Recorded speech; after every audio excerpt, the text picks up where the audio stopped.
Atom খাইছেন না, আপনিও খান।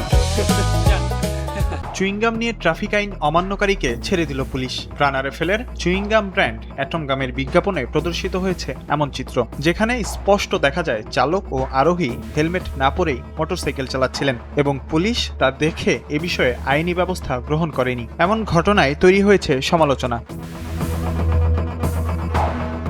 গত ৬ মে অ্যাটম গামের ফেসবুক পেজে একটি ভিডিও বিজ্ঞাপন পোস্ট করা হয়। বিজ্ঞাপনটিতে পুলিশের চরিত্রে অভিনয় করেছেন ছোট পর্দার অভিনেতা বাশার বাপ্পি। আইন, নীতি ও জননিরাপত্তার প্রশ্নে এমন বিজ্ঞাপন কতটা গ্রহণযোগ্য সে প্রশ্ন এখন জনমনে।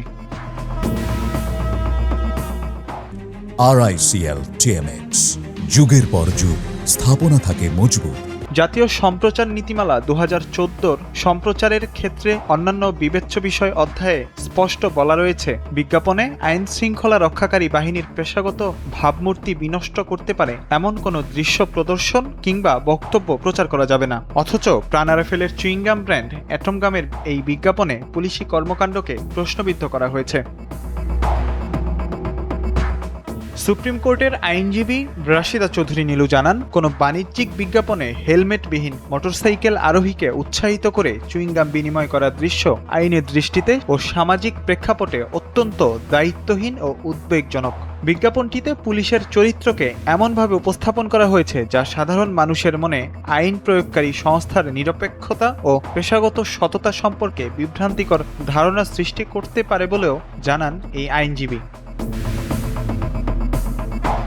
বিজ্ঞাপনের মাধ্যমে পুলিশি চরিত্রকে বিতর্কিতভাবে উপস্থাপন করার বিষয়ে যোগাযোগ করা হয় ঢাকা মহানগর পুলিশ ডিএমপির সঙ্গে। এ সময় ডিএমপির মুখপাত্র NM নাসিরউদ্দিন জানান, বিজ্ঞাপনটি দেখে যদি মনে হয় আইন অনুযায়ী ব্যবস্থা নেওয়া দরকার, তাহলে ব্যবস্থা নেওয়া হবে।